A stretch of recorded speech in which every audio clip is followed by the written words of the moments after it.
khotbah siang hari ini, mari kita bersatu dalam doa. Bapa, terima kasih Tuhan atas pernyataan-Mu hingga saat ini kami bisa mendengarkan khotbah. Tuhan, bimbinglah kami supaya kami bisa mendengarkan khotbah dan menelaahnya dan mempraktikannya dalam kehidupan kami. Inilah kami Tuhan, dan nama Yesus Kristus kami telah berdoa dan mengucap syukur. Amin.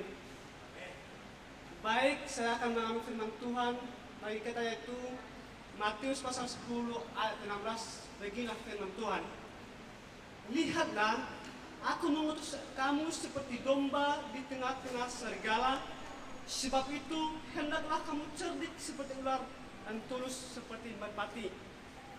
Baik saudara, saya akan memberikan tema bagi kita, yaitu hidup orang Kristen tidak terlepas dari penderitaan. Di sini saudara, kitab ini ditulis oleh Matius sendiri. Ayat ini merupakan perumpamaan Yesus kepada murid-muridnya ketika Yesus mengajar kepada mereka. Yesus juga mengumpamakan murid-muridnya sebagai domba di tengah-tengah serigala, di mana mereka harus waspada terhadap dunia, terhadap lingkungan maupun masyarakat di tempat mereka berada. Yesus di sini juga mengutus kita seperti domba ke tengah-tengah serigala. Kita juga dapat melihatnya di ayat 16 ini. Kita digambarkan seperti domba, tak punya alat atau pertahanan apa-apa. Sedangkan orang dunia digambarkan seperti serigala. Hal ini menunjukkan penderitaan kita, penganiayaan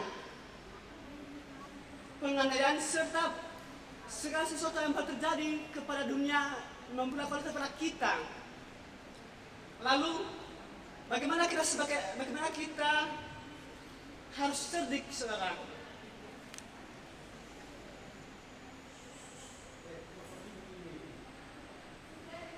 Lalu apalagi hal yang dapat melatih para murid untuk mencari cerdik? Hal lain adalah para murid perlu belajar dari Yesus Kristus, belajar dari kerelaannya menderita, belajar dari ketaatan serta ketulusan kasihnya kepada manusia. Tetapi jangan lupa juga di ayat 26 mengatakan bahwa yang tertutup tidak akan dibuka. Hal ini berarti para murid harus belajar menghadapi manusia. Firman akan membuat kita cerdik di dalam menghadapi manusia. Tidak ada yang mengenal manusia lebih daripada Sang Pencipta. Hal itu sebab Allah akan penting untuk membuat kita memiliki kecerdikan serta mempunyai ketulusan menghadapi orang-orang dunia. Dapat kita melihat di 1 Korintus pasal 1 ayat 25. Hal kedua, yaitu untuk membuat kita cerdik menghadapi dunia adalah kesadaran akan penyertaan Tuhan yang melampaui hidup kita. Di dalam ini saudara, orang dunia boleh memiliki kecerdikan untuk menipu, memperdaya, meremehkan, serta kita juga perlu memperhatikan hal tersebut. Tetapi pada akhirnya orang dunia bisa memiliki keberanian, ketulusan yang diutus oleh Tuhan. Mengapa? Para murid mempunyai keberanian untuk ketulusan, keberanian dalam Tuhan, karena kita semua melihat Allah memberikan hidup berkuasa untuk menghakimi dunia.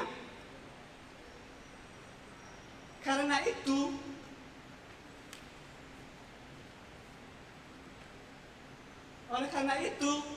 kepada Allah yang menghakimi jiwa manusia dan membinasakan jiwa manusia, dan bukan kita.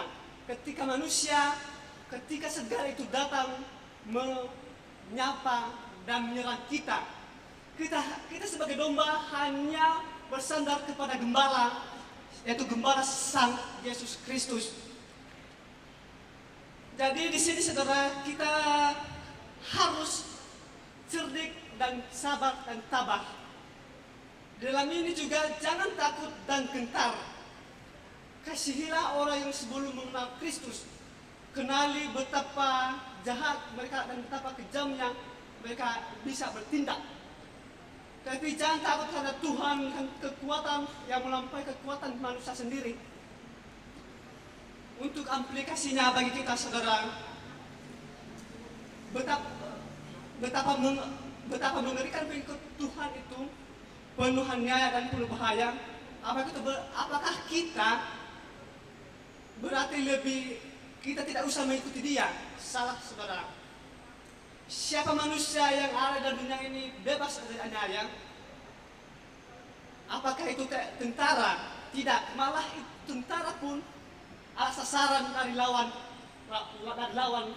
masalah musuhnya. Jadi kita di sini ada seorang misionaris yaitu David Laswan, itu mengatakan bahwa ketika kita ingin bekerja sama dengan orang lain, kita mampu harus cerdik kepada orang itu gimana dia merespon panggilan tersebut kepada Tuhan.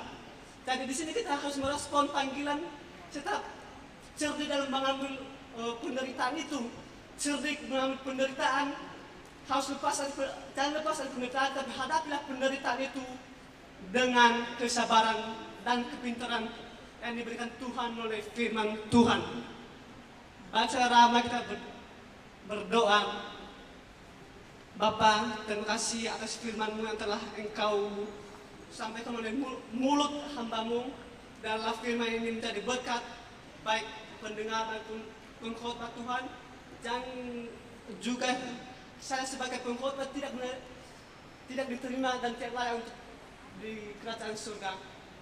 Karena Tuhan, kami sembahkan nama Anak Yesus Kristus. Amin.